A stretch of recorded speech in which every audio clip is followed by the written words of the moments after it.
Wonderful. Well, while we're sitting here, I think you all have done this, but Jose and Annie, if you haven't already made sure that you've joined our mailing list so that you can make sure to stay up to date on any other offerings that we have throughout the academic year. We'd be happy to have you there. Zahir, good to see you. Hi, Remy. How's it going? It's great. How are you doing? Pretty good. Thank you for asking. You bet. Well, I think we may, get a couple more stragglers, but let's go ahead and get started. First of all, I just want to thank you guys. I feel like you guys have been the regulars and like here most weeks, and we really appreciate you being here. And it's great to have you here for this last call of the summer. And we have a couple of things. Like I said, I don't know that this is going to necessarily take the whole hour.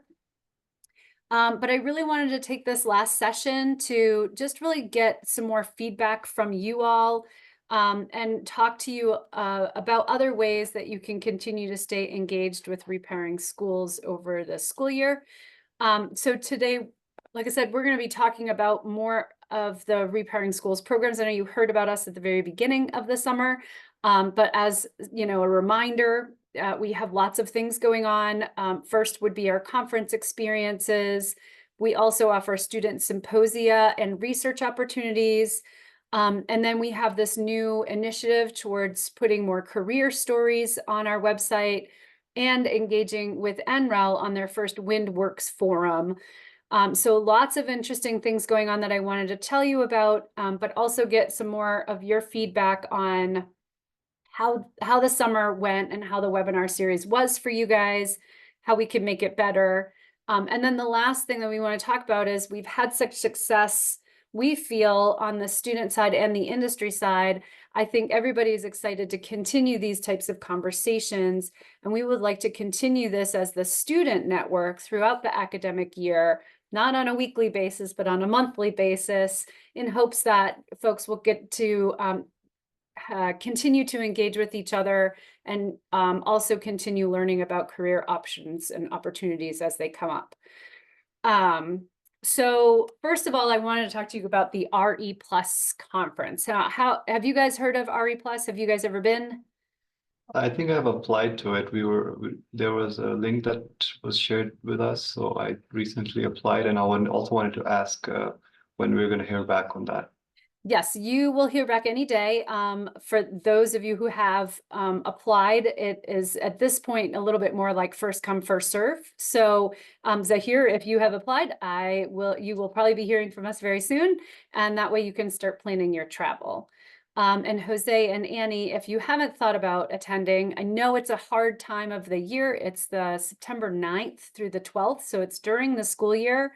But we have had many students take a couple of days off from school to attend this with, I think, really positive feedback on the experience. So if you're looking for a career in renewables, this is the place to be. It's ginormous. So I have been going for our last couple of years, but last year we were in Las Vegas. And if you've ever been to Vegas, it's pretty big, right? But we were like sardines in a can. It was just 40,000 people at this event. And it's epic, right? You get to see so much cool tech. You get to see the cutting edge technologies. There's an exhibit floor like a quarter-mile long, and you can really meet just about anybody that you're looking for if you want to talk to them about cool things that are going on. But we also notice that when we bring college students to an event like this, you can't just like bring them and say go, because it is very overwhelming. Even like a first timer, if they've been in the industry for a while, would be super overwhelmed. So what we are offering is what we call our RE Plus conference experience. So when you apply, and if you're accepted, which like I said, is more of like a first come, first serve really than it is really like nitpicky, like looking for certain characteristics of applicants. But we will get you registration for the event and hotel accommodations. So that gets you in the door, right? You still have to get to Anaheim, California. So that's a little bit of a hard one. But if we can let you know early enough, hopefully that's not a deal breaker. And then, like I said, once we get there, it's important to help you all as first-time attendees to really understand how best to navigate. So the RE Plus conference is a trade conference. So the folks that are there are looking to make deals and sales, and they're not there to hire interns or even, entry level or, any position. So usually their HR people are not there. But that doesn't mean that you can't make really amazing connections. So we do start off with an orientation and a networking 101. We'll work on our elevator pitches. We'll, make sure that you've got everything that you need to be able to walk into this conference and feel confident talking to industry folks. We also will have a booth, and our booth this year is going to feature a poster session.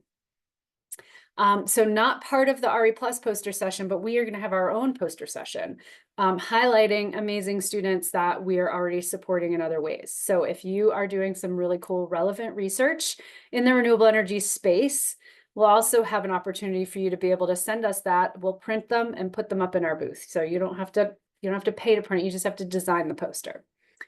And then we'll probably find some way to engage and bring people to the booth so that they can see your poster. On top of that, we will be setting up meet and greets with various industry organizations.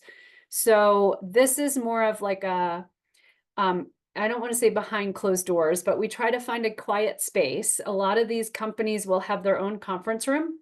But we also have access to one of the lounges and thought theaters where we can bring all of our students and faculty who are attending, sit them down with the high ups at, X company, and you guys get to have one-on-one time with these folks to really just talk about their companies, kind of like these webinars we've been doing, but in person. So you get to hear about the company, hear about their career opportunities, maybe get some advice, ask them technical questions, whatever you want to do for a half hour.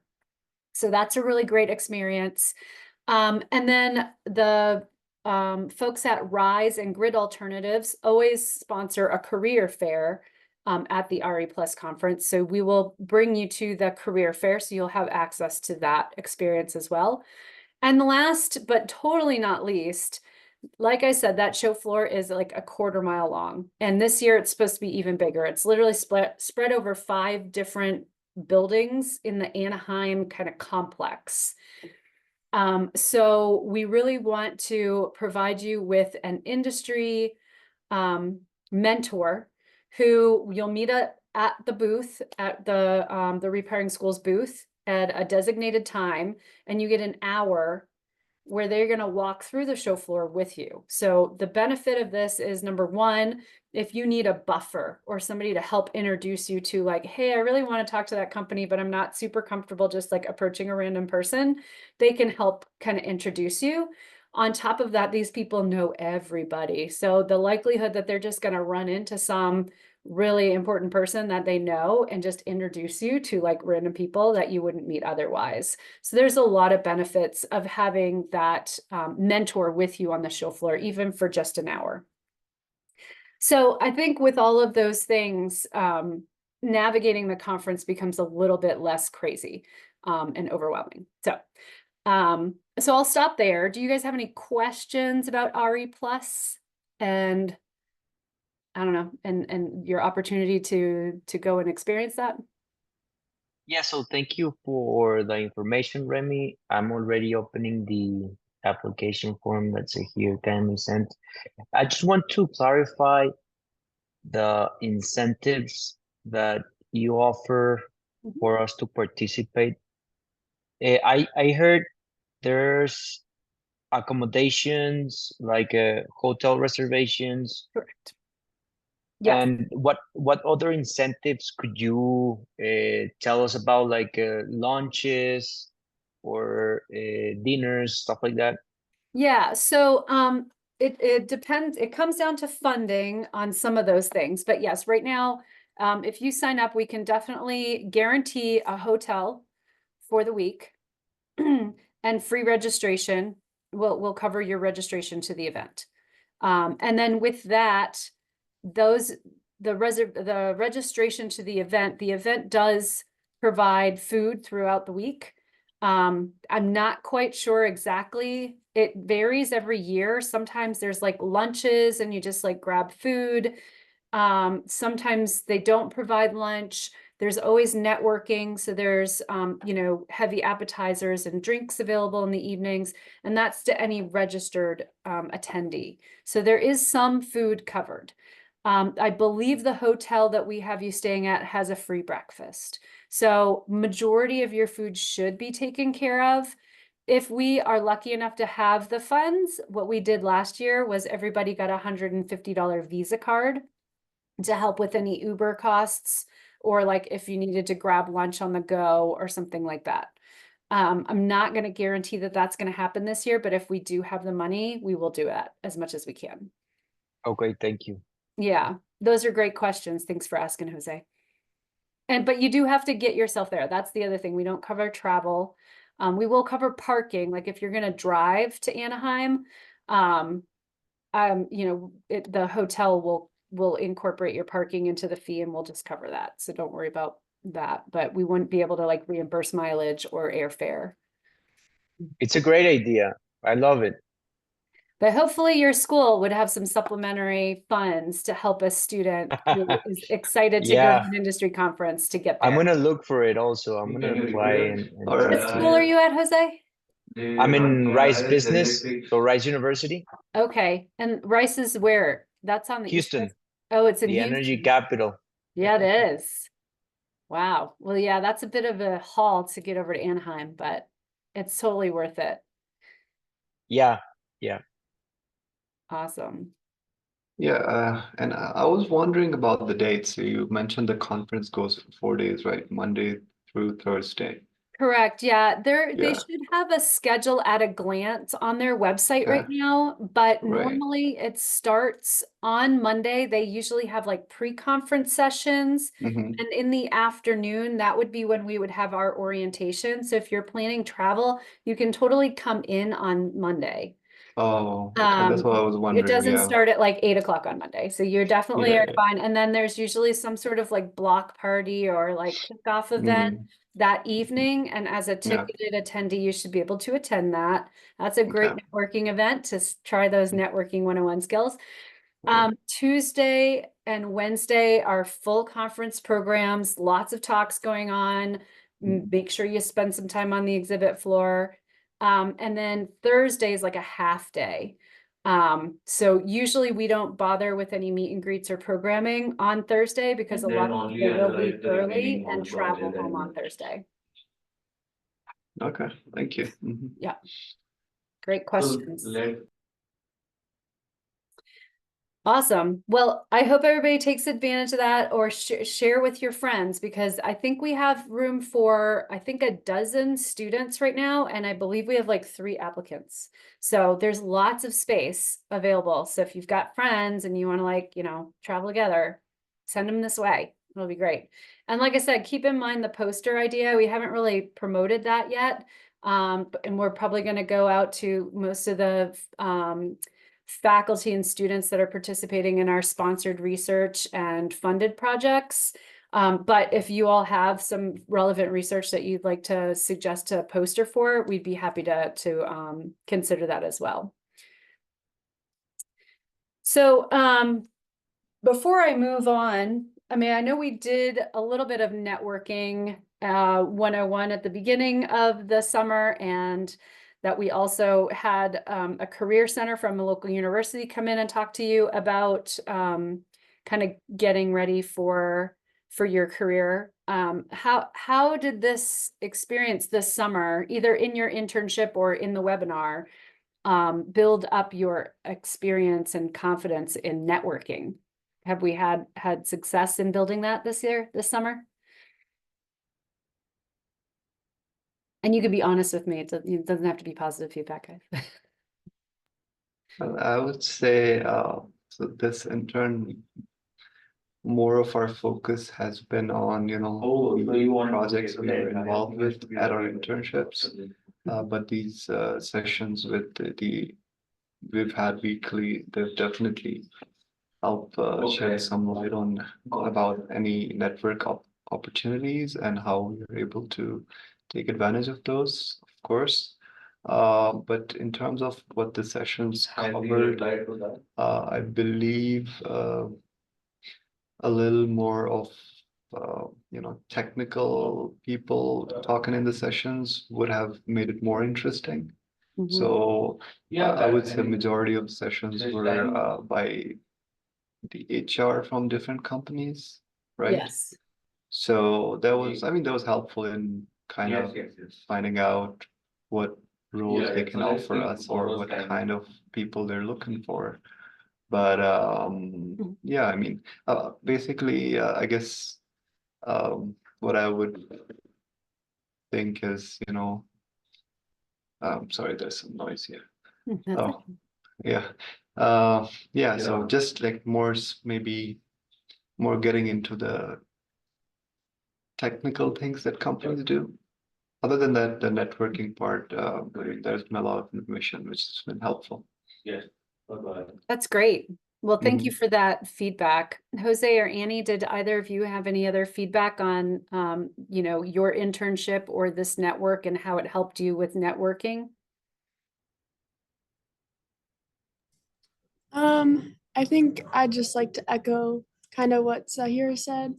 I think it was beneficial to hear from different companies from like various locations and focusing on like various facets of clean energy and sustainability. That was really cool.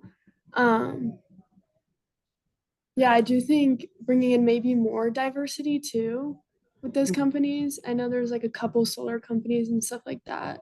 So I think just fully understanding the field would be a really great addition. I love that idea. Thank you. I agree with both comments that exploring different fields throughout the industry. And I would also add maybe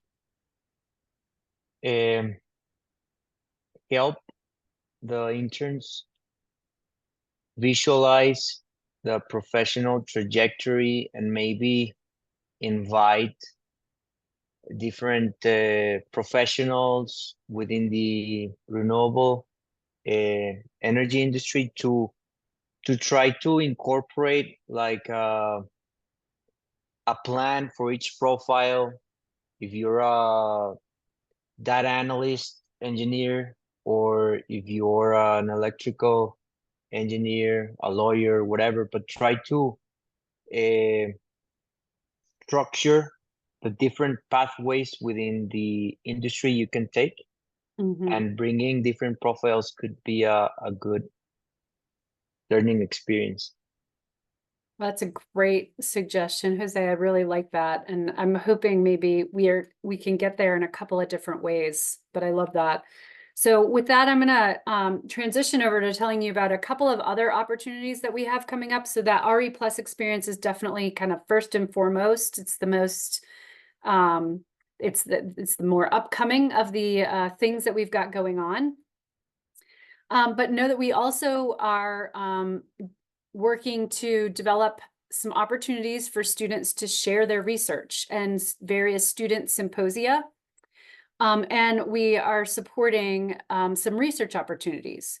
So I can't remember what you all are studying individually, but we have a program where we're working with NREL right now. And we have small $6,000 grants available for universities or community colleges to work in wind energy. So if you're, working in, wind right now, and maybe there's like a piece of equipment that your faculty could really use, or something that would really help your current research, or a new course that, you think would be really great for, your college to offer. Our wind energy seed funding with NREL can fund a lot of that. It can fund travel, it can fund publications, it can fund research equipment, all of those sorts of things, but it is specific to wind. I'm hoping to work this year to get some parallel funding for solar. Or even energy storage, but right now it's just wind. So it is really meant to be seed funding for like a community college or a university that doesn't have a wind program and wants to kind of get into a wind program by buying a piece of equipment that they can start integrating into a current course. But it will really,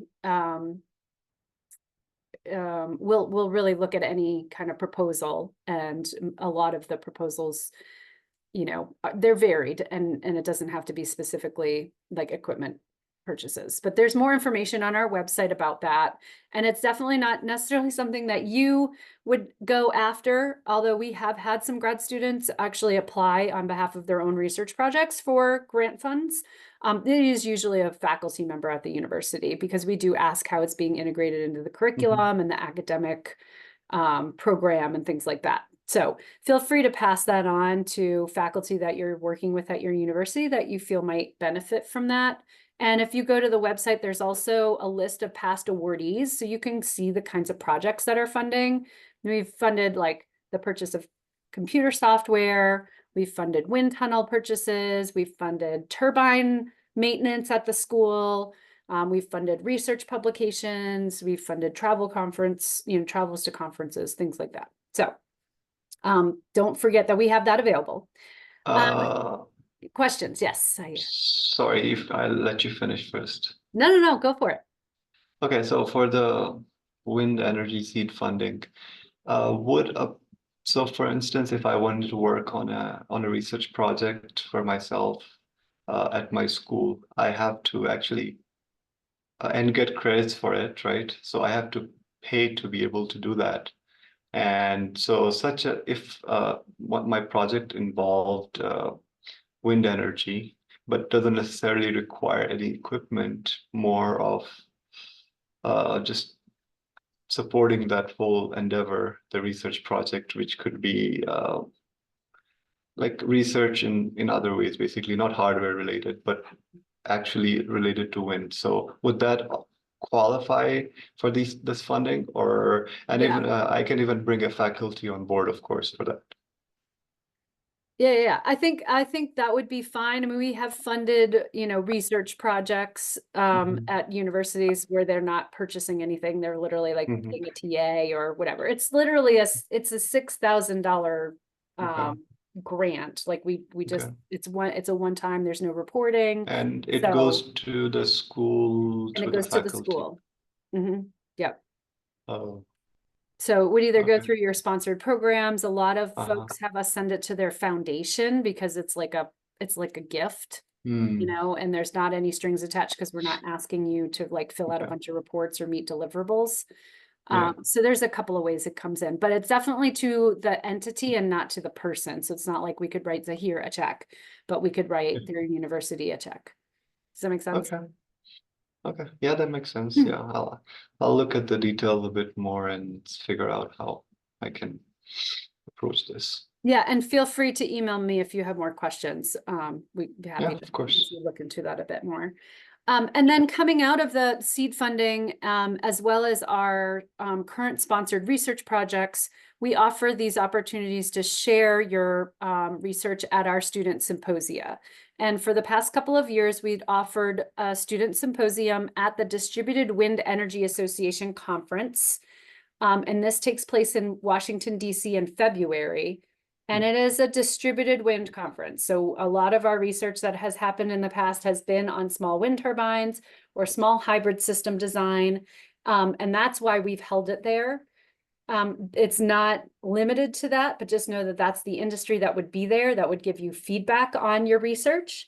But we are also planning, and this is like a year away, so this is like super early letting you know, we are hoping to have some additional funding for solar related research, specifically agrivoltaics, but maybe more general, with a student symposium taking place at the American Solar Energy Society's annual conference in 2025 at the University of Colorado in Boulder.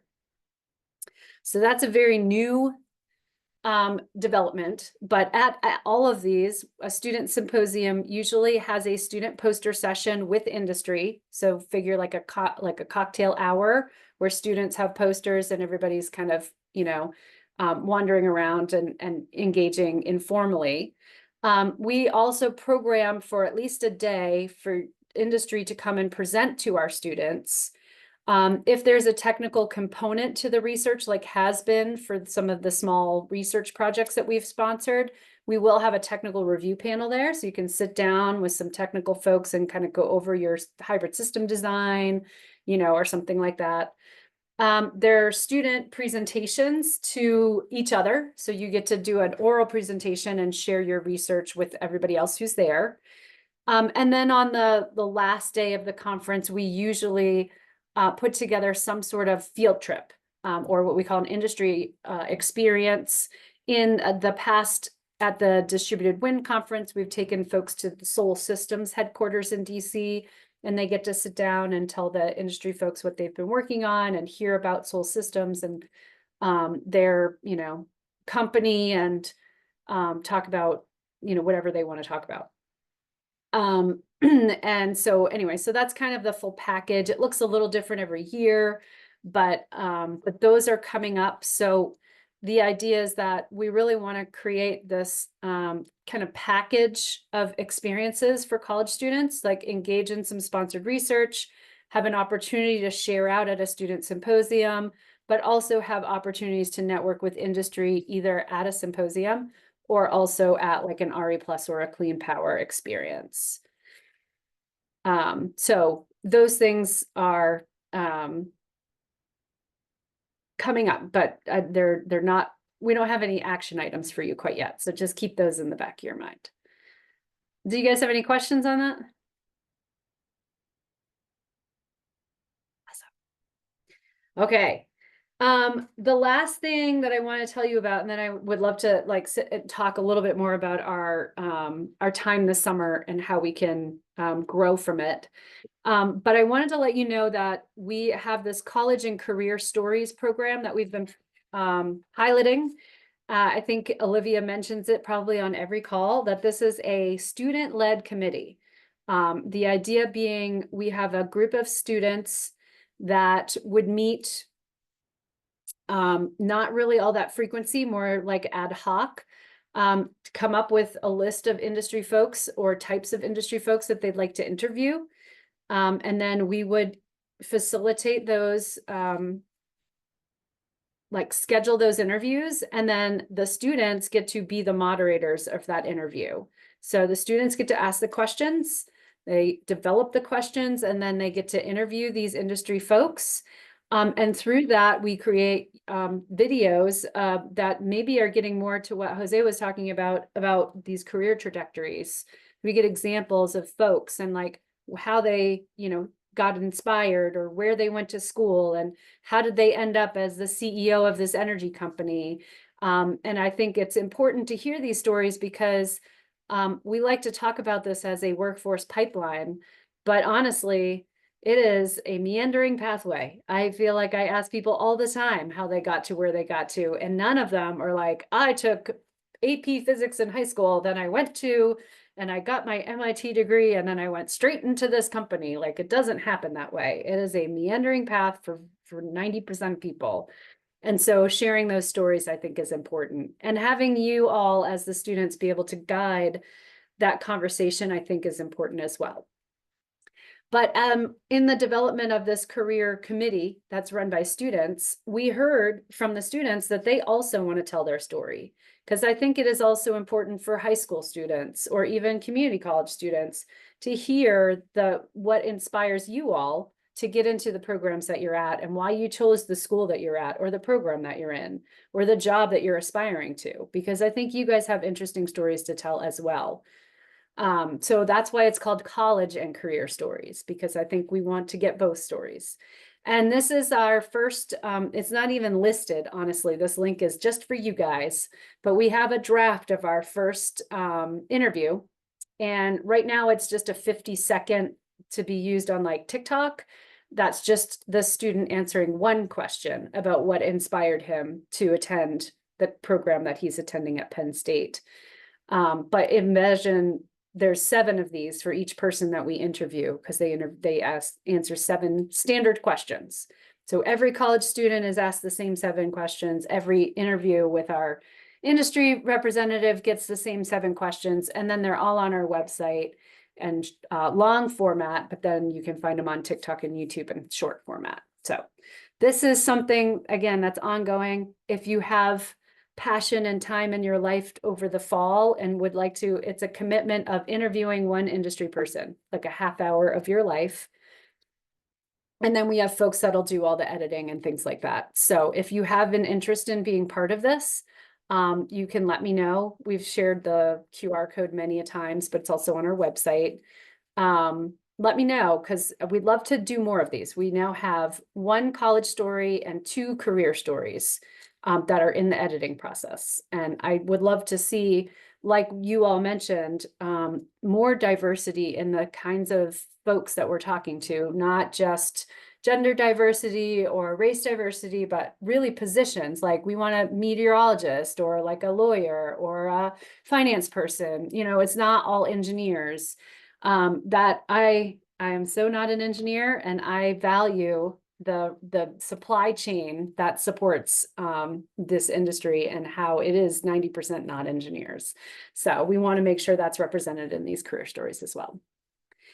And then lastly, this is an event that we are currently working on. This is actually a virtual career fair, basically called the WindWorks Forum. So it's specifically for jobs in wind.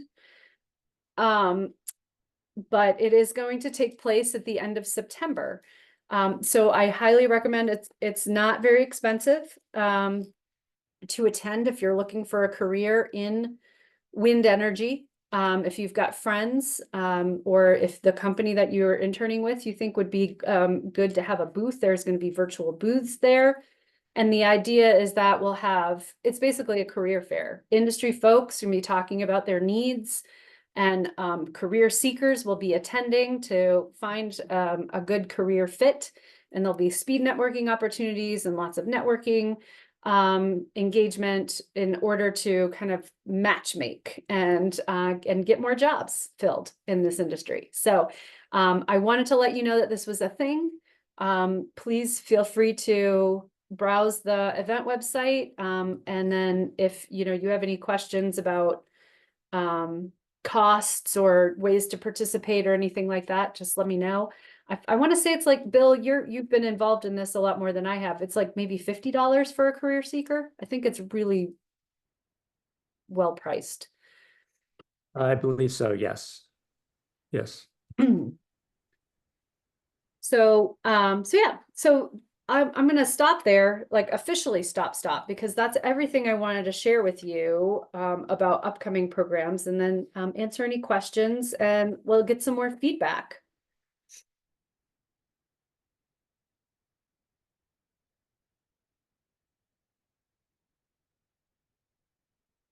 Yay, no feedback. Thank you. I have no questions myself.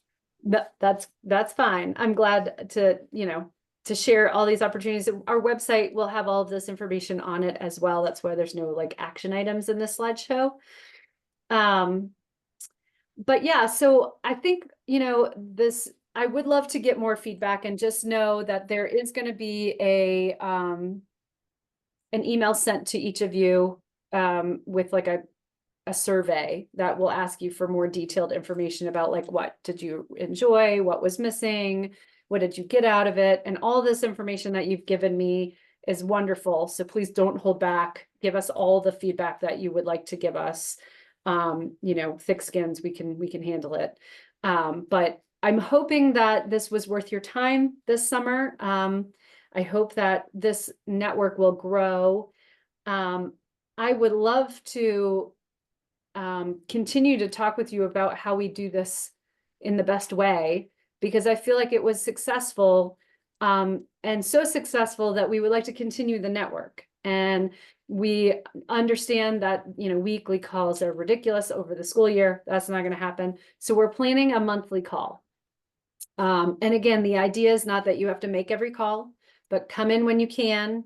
share with us, you know, what you've been up to. But our goal is to continue this format of having like a short presentation, followed by Q&A, followed by networking time. So that's networking with yourselves, talking about, you know, what courses you're taking, you know, what research you're up to, any sorts of things that you guys want to share. But it will be all college and university students. And to your points, collectively, we would like to do as we planned for the summer network is to have a cadence in which like 1 month is like a technical talk where we bring in somebody to just, you know, give a more technical talk about some technology advancement, a market update, you know, something relevant to our industry. And then the next week we would bring on a company who might have career opportunities. And then we still get the networking at the end of every call. So I feel like that's the cadence that we're going to work towards. I think that we aspired to that this summer, but most of the people who wanted to talk to you all wanted to talk to you about jobs and didn't really, you know, like want to talk to you about technical things. So we're going to have to do a better job of finding those people who are excited to talk to you about technical issues, so that we can increase that kind of engagement for you.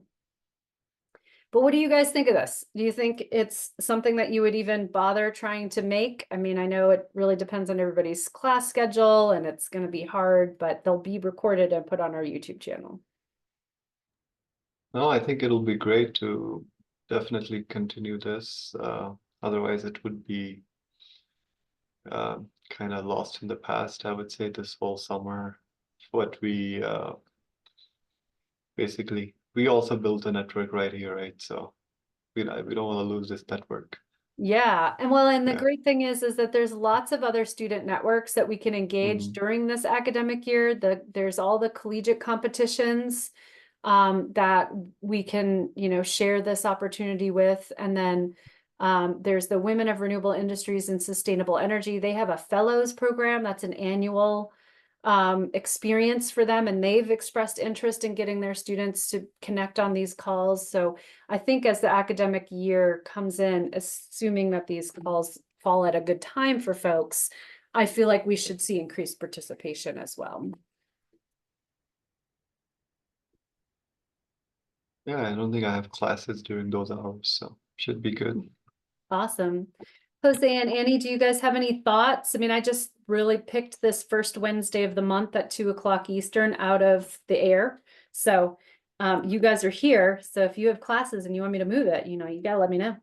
Or if you have thoughts on how we could better structure it so more people would attend.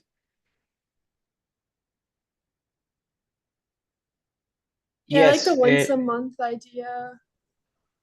Oh, sorry, Jose. oh no, you go ahead, Annie.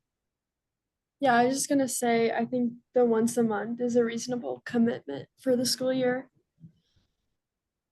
Awesome. And Jose, what were you gonna say? Yeah, I was gonna say 2 p.m. Eastern time. It's good for me. And I don't know if we could push it 30 minutes Mhm. later, it would be better because I just finished a class at that time. Yeah, we could totally do that. Thanks. Yeah. That's awesome. Well, thank you for that feedback, guys. I really appreciate it. I know Olivia has appreciated seeing you guys every week, and I hope that your internships have gone really well. And just know that, you know, at Repowering Schools, we're here to help in any way that we can. We have these established programs, but if you can ever think of something like, hey, I really need help on X, please don't hesitate to reach out. We can always see if there's a way that we can help you outside of our standard programs. So we're here to help.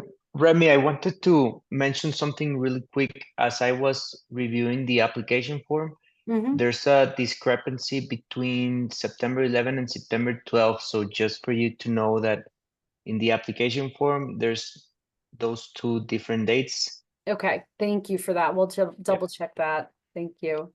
No, thank you. I enjoyed thoroughly these sessions, so thank you very much. Yeah, you bet. Well, with that's all I had for today. I hope that, you know, we'll get to see you guys at RE Plus, and maybe on these calls as we continue them into the semester. And like I said, don't hesitate to reach out if ever you need anything. Be happy to help in any way we can. Yeah, thank you, Remy. You It's bet. been great, yeah. And Olivia is not here as today, but yeah, really wanted to thank her efforts to.